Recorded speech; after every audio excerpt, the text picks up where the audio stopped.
ప్రతి మానవుడు తన జీవితంలో శని ద్వారా ఏదో ఒక బాధలు పొందడం, కర్మప్రదాత అయినటువంటి శని యొక్క అనుగ్రహం పొందడం కోసం ప్రయత్నం వంటి చేయడం అంటూ మనం చూస్తాం.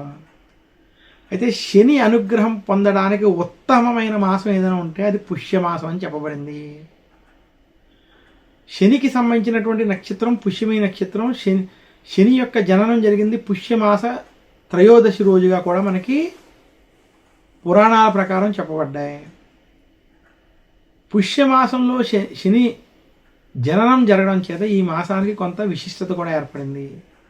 పుష్యమాసంలో ఎవరైతే నవగ్రహ ఆలయాలకు వెళ్ళి విశేషంగా శనివారాల్లో త్రయోదశి రోజు పౌర్ణమి రోజు కనుక శనికి తైలాభిషేకాలు వంటివి చేసుకుని దీపారాధన వంటివి చేస్తారో, నవగ్రహ ఆలయాలకు వెళ్ళి ప్రదక్షిణ వంటివి చేసి శివాలయంలో అభిషేకాలు వంటివి చేసుకుంటారో వారికి శని యొక్క దోషాలు తొలగుతాయి.